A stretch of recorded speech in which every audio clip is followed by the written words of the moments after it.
it is time for our weekly Q&A, and I posted some questions in here. Let me look, or maybe some kind of prompts or something. Oh, I see myself. Let's see. Hopefully nothing will play as I pop this up. Do I have any questions? No, I see somebody will be here. Okay, well, I thought I would talk about digestion. Oops, y'all aren't even looking at me. I thought I would talk about digestion and hormones. Well, that was interesting. So I was thinking about all the different things that affect our digestion. A lot of times I will talk about stress and anxiety and how that affects digestion. Anytime you have stress or cortisol out, sugar comes out to play. And so that can really affect our blood sugar, but what does that have to do with the rest of our body? Well, whenever cortisol comes out, if we're under stress, and that could be any kind of stress, maybe you're stuck in traffic, maybe you're eating quickly, maybe you're eating too much food, you're just putting stress on your body. Anytime we do that and cortisol goes up, when cortisol goes up, it thinks that you're in danger. Your body thinks we're in danger, and it slows everything else down. And so that slows down your digestion. It slows down your body creating digestive juices. And then that you start, things move slower, we reabsorb toxins, we get constipated, the gut lining, it doesn't work quite right. We don't absorb all of our nutrients because we're not meant to be under stress for a long time. We're supposed to just be under stress, fight whatever we need to fight, get away, and then recover. But we live in a world where that doesn't happen. And I try to take care of myself for this reason too, for many reasons, but I am just as guilty as everyone else at letting my to-do lists pile up and being under so much stress. And so one of the main things we need to do to balance hormones and get our digestion back on track is resting before we eat, eliminating sugary foods, which if you're under stress, you crave more carbs. We send these signals that say we need a lot of sugar because sugar is energy. And we start breaking down protein. If you are under stress, you cannot create muscle and burn fat. You have to have that rest time. That's why sleep is so important for like bodybuilders or someone trying to increase muscle growth. They have to sleep. You have to be in that rest mode, and you want to be able to rest and digest for a long time. So we also don't want to eat real close before bed. So one thing that can stimulate growth hormone is what helps to clean up everything, the plaques in the brain. Growth hormone helps us to combine amino acids and build muscle and break down fat. And what happens is when we are hungry, when our stomach sends that signal, the insulin's gone, is maybe we should start eating again, and our stomach starts to growl. Think of the word growl. The hormone is called ghrelin. And so when ghrelin comes out, that tells your body, hey, we need some food. Then that is when the growth hormone comes out. So if we eat every 2 to 3 hours, then we're never letting the growth hormone come out until we go to sleep. And so when that does happen, if you are underweight, then yes, keep eating, have a snack or something, but as long as it's not something that's going to spike blood sugar, because that's a whole nother issue.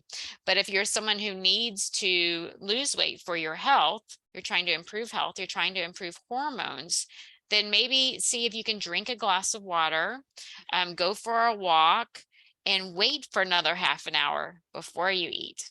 Maybe get used to being a little bit hungry. Now, if you go from eating every 2 to 3 hours to waiting, 5 hours between your meals, then that may be too much stress on your body. Your body's not used to going that long. And so slowly separate that time, that feeding window, to get your body used to it as you start getting there, because you don't want to get too hungry. If you get too hungry, you're going to overeat. And so then that's totally defeats the purpose too. And so don't let yourself get too hungry. Just see, a lot of times we get confused between thirst and hunger. And so you think that you are hungry when you really are thirsty. And so drinking that glass of water could take the hunger away and let you go a little bit longer too. And so I wanted to look, I had pulled up some notes to help me remember other things that can help. So it's other things that can help with leveling out, balancing the hormones, and helping with digestion are things like omega-3s. Some people take fish oil. Some people eat deep water, cold water fish. I don't eat any animal products. And so where do I get mine from? From walnuts, chia seeds, flax seeds, hemp seeds, chlorella or spirulina in my smoothies. They don't taste good, but they make them look beautiful. So I only put a little bit, but that's DHA. And so it's already converted for me. That is a great way. Losing weight can help if you're overweight. Exercise can help, but not too much exercise. We have to find that right balance. You don't want to put too much stress on your body. High fiber, eating the rainbow. I will have another rainbow challenge. It will start the day after Easter, so April 10th. So be on the lookout for that. That's free. I'll give you recipes. So this time I'll give you all the recipes up front. It will only be 3 days. It will be April 10, 11, and 12. And every day you'll get some tips and another recipe. So you'll already have breakfast recipes, lunch recipes, and dinner recipes with all the rainbow colors, just to help you get more fiber, get more phytonutrients, and these things that help with balancing the hormones and with digestion. And some things that can help, well, number one is sleep. I keep mentioning sleep and taking time out. So most of you know, before my meals, I always take a rest. Sometimes I'll just put my hands on my chest, a deep breath and a blessing, not rushing through a blessing, but deep breath and a blessing. That can slow you down to help you better digest your foods. Let your body know you're safe so that you do create the stomach acids that you need for protein absorption. If you are stressed out and your stomach doesn't secrete the hydrochloric acid, the protein you eat is not going to be broken down. And guess what? We don't have teeth beyond the stomach. And so you're going to chew it as much as you can, but can you chew, especially if you eat meat, can you chew meat to like a pudding? Probably not. So it needs to be broken down further into those amino acids. And that is where we get the hydrochloric acid to help break down the bonds. And then it starts to break down a little bit more. But if it's too big, it's just going to pass on out and we're not going to absorb those nutrients. If we're under stress and everything slows down, then we disturb the intestinal lining and we don't absorb those amino acids that we need. And so a lot of times people are worried about protein, or they know they are having trouble absorbing protein. They think they need to eat more protein, but maybe you need to rest to digest. And so before dinner, I have my yoga mat here, feet up the wall. I lay down with a hot, warm compress over my eyes, and I use the Insight Timer app. It's free. And I'll select one that's like 10 minutes and just do a quiet 10-minute meditation. Now, I know we all have different ways of meditating and relaxing, but that's what works for me to get me in the right mode so that when I'm ready to eat, I'm going to digest my foods and I'm going to absorb my foods a little bit better. So I was thinking I had another little slide I wanted to talk about. I didn't want to get too deep into all of the different hormones because there are so many that affect our body. But the main thing is that when we are stressed, it slows down colon motility. And so a lot of times we get digested because you don't want to have to stop and go poop when you're in danger. And so that is one of the main things, is it just slows everything down. And then that's when we start building up with toxins in the intestines as well. And when we are constipated, toxins get reabsorbed, they get carried to the liver, and then that affects our liver health as well. And so we need things moving. Pooping is so important. And for some reason, we don't talk about it. We're shamed if we talk about it, but it's just that's the main thing. You need to poop and you need to sleep.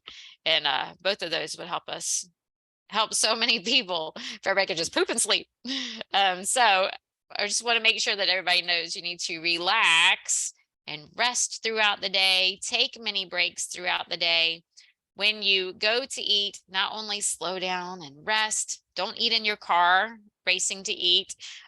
Don't sit down and just scarf some food down. Actually, look at your food, smell your food. Digestion begins in the brain. The hormones start in the brain. The digestive juices start getting secreted. You think about a lemon, the smell of a lemon, and your mouth starts to really salivate. That's because you need those enzymes to help break down, begin carbohydrate digestion. And so we want to chew slowly in a relaxed mode. We want everything to get secreted in the stomach to help break down the foods into different molecules so we can absorb them a little bit better. We want to make sure that we're not all stressed out, because when things slow down, that's when we get the belly bloat. And so we just want to make sure that we are relaxed while we eat. So make sure I covered everything. I don't see any questions. Look, one more. No. If you have any questions, then please post and share. I want to give you information that is relevant to you and that helps you. So ask away, and I hope you all have a fabulous week. And I guess I will talk to you next week.